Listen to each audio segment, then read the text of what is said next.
Hola, un saludo en este jueves 2 de abril de este año 2026. Hoy es festivo aquí en Galicia y en otros lugares de España y por eso no tenemos reunión en vivo. Desde luego hay un poema muy elocuente y que un día como hoy, Jueves Santo, en el cual estamos recordando en estos días de una forma muy más especial, muy intensa. Igual que en Navidad recordamos el nacimiento, en estos días recordamos la pasión, muerte y resurrección de nuestro Señor Jesucristo. Hay un poema, desde luego, clásico del siglo de oro español, de Teresa de Ahumada, que no me sustraigo hoy a leer y que hago mío también en esta reflexión inicial. No me mueve, mi Dios, para quererte el cielo que me tienes prometido, ni me mueve el infierno tan temido para dejar por eso de ofenderte.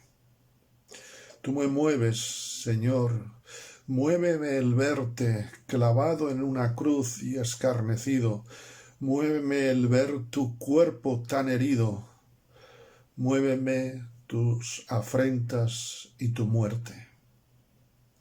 Muéveme, en fin, tu amor, y en tal manera que aunque no hubiera cielo, yo te amara, y aunque no hubiera infierno, te temiera.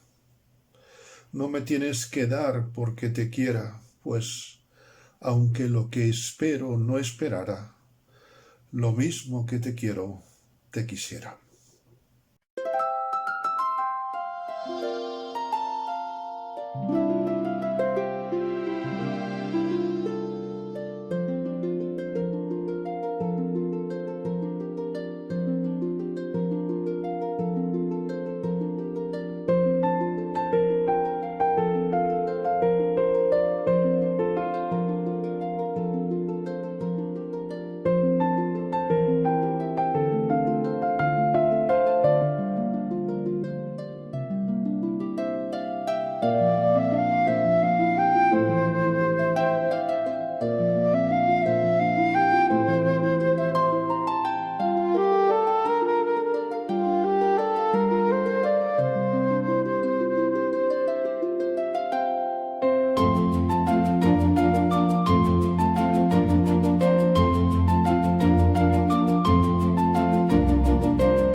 Bien, después de nuestro tiempo de oración, en este tiempo de meditación, de reflexión a tiempo más amplio, y pensando precisamente en lo que en estos días estamos recordando, quiero ir a segunda del libro de Timoteo, segunda epístola del apóstol Pablo a Timoteo, capítulo 2, y leer los versículos 11, 12 y 13. Palabra fiel es esta: si somos muertos con él, también viviremos con él. Si sufrimos, también reinaremos con él. Si le negásemos, él también nos negará. Si fuésemos infieles, él permanece fiel. Él no puede negarse a sí mismo. Si fuésemos infieles, ¿cuántas veces aquellos que nos llamamos cristianos hemos sido infieles a Dios? Hemos pecado. Quisiera pensar en unas cuantas desilusiones, una serie de desilusiones que Jesús se llevó en la cruz. Y simplemente cada una nos daría para un sermón completo y quizá en otra ocasión Dios nos permita ahondar. Dice Mateo 26, 14 y 15, uno de los 12, que se llamaba Judas Iscariote, fue a los principales sacerdotes y les dijo: ¿qué me queréis dar y yo os lo entregaré? Y ellos le asignaron 30 piezas de plata. Desde luego, es conocidísima la traición de Judas, pero creo que es precisamente una de las desilusiones de Jesús.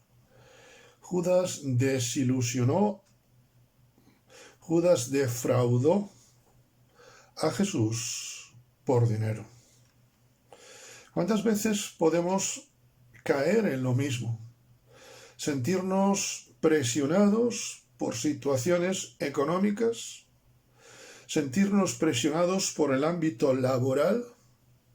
He conocido tristemente a lo largo de los años a personas que han renunciado a la fe simplemente por no perder un buen trabajo o porque un familiar les echara del trabajo.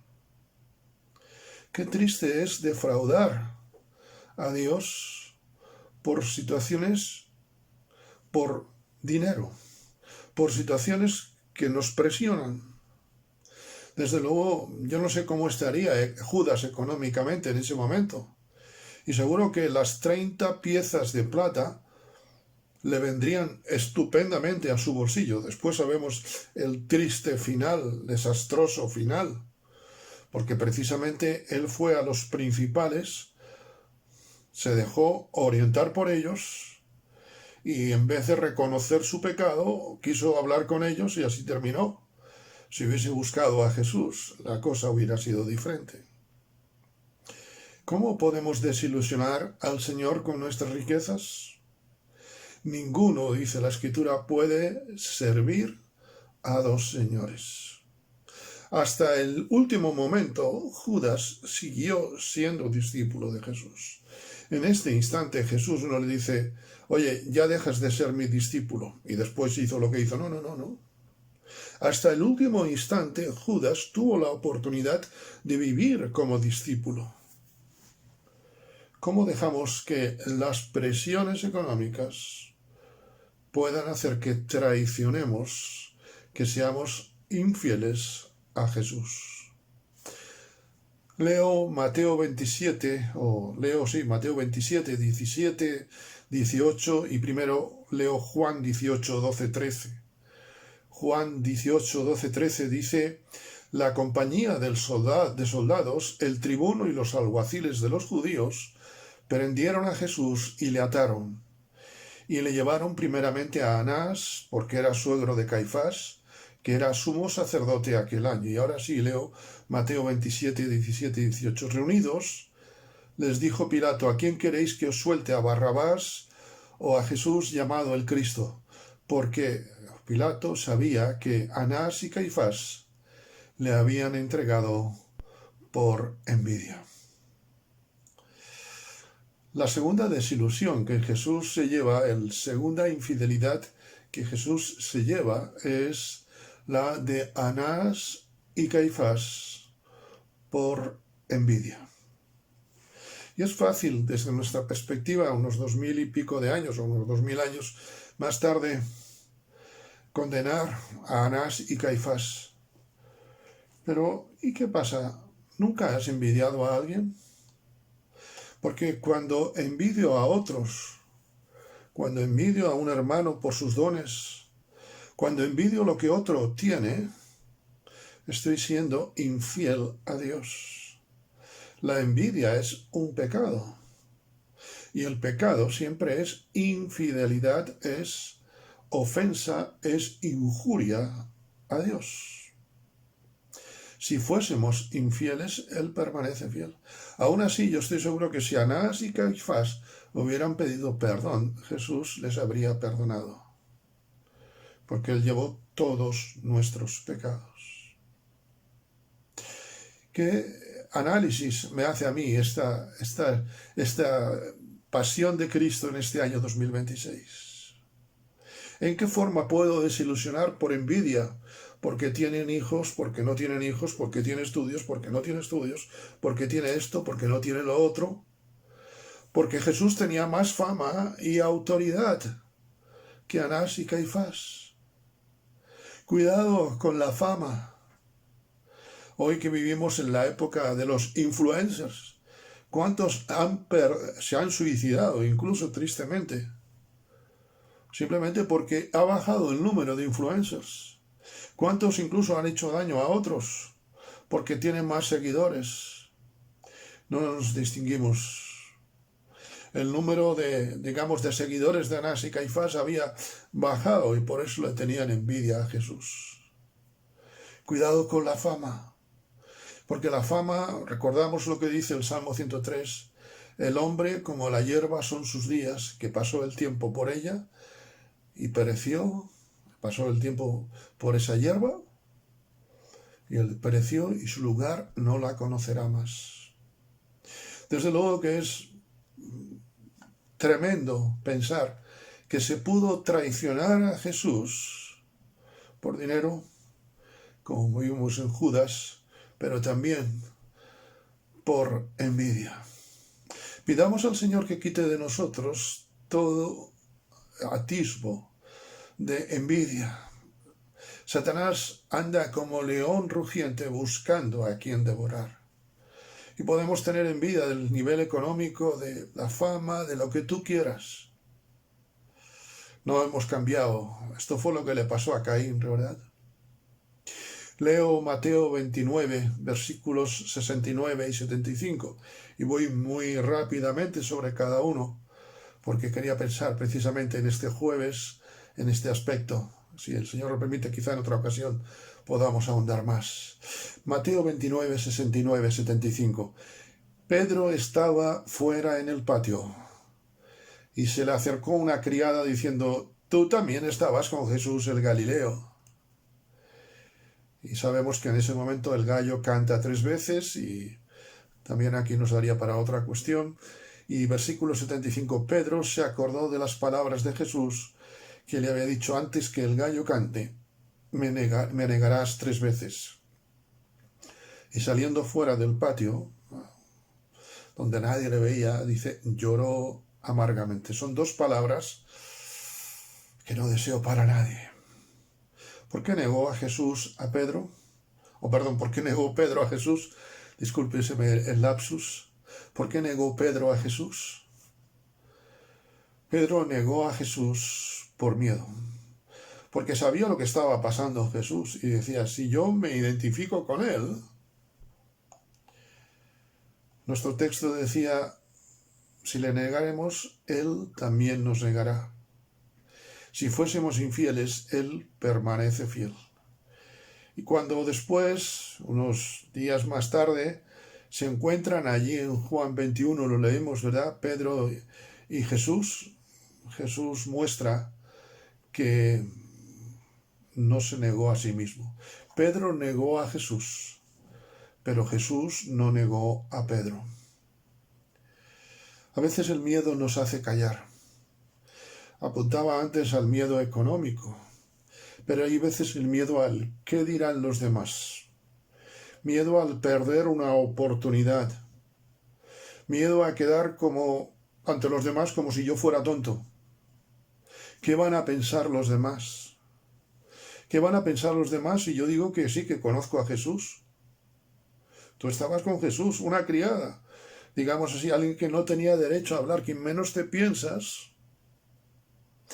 Es curioso porque siglos antes, quien menos se pensaba, puso en evidencia a Moisés, recordamos, cuando Moisés mató al egipcio, y al día siguiente uno de los judíos viene, quien menos él se pensaba que podría acusarle. Y es curioso la escritura porque dice que Moisés tuvo miedo y huyó. El miedo, recordamos que también aparece en Génesis capítulo 3, cuando Adán responde al Señor: tuve miedo y me escondí. En cierto modo, Pedro se está escondiendo de Jesús. ¿Cuántas veces callamos para que los demás después no nos acusen quizá o de fanáticos o vaya a saber de qué? Pidamos al Señor que quite de nosotros el miedo. Bien lo dice la Escritura: Dios no nos ha dado espíritu de cobardía. Decía varios personajes, el tiempo avanza. Vamos a Mateo, este mismo Evangelio de Mateo, capítulo 27, versículos 22 al 24. Pilato les dijo: ¿Qué pues haré de Jesús llamado el Cristo? Todos le dijeron que sea crucificado, y el gobernador les dijo: ¿Qué mal ha hecho?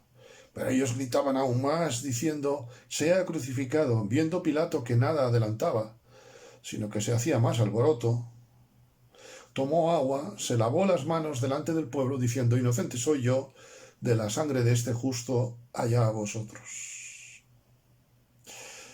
La cuarta infidelidad que veo es la infidelidad de la indiferencia. Y lamentablemente hoy esto es algo que sigue existiendo. Dice el Señor que si damos un vaso de agua en su nombre, eso no queda sin recompensa. Y a veces somos indiferentes al dolor de los demás, el dolor de los que padecen persecución, indiferentes a las necesidades de los demás. Y lo que no queremos es, como Pilato, que se monte follón, viendo que había más alboroto. Sabía que se podía montar una revuelta y dijo: lo mejor es ser indiferente, allá vosotros. ¿Y cuántas veces somos como en la parábola del samaritano, que miramos para el otro lado? Sí, iba de Jerusalén a Jericó, iba descendiendo. Este se lo ha buscado, lo que le está pasando se lo ha buscado. A mí plin. Y esto es lo que pasa muchas veces. Y somos indiferentes, igual que Pilato, cuando no nos compadecemos con el que sufre, cuando no nos compadecemos con el justo. Parte del fruto del Espíritu es la justicia. Y hoy, en este mundo de indiferencias, me llama la atención cómo se tienen hoy que hacer leyes por si tú eres indiferente ante un hecho delictivo.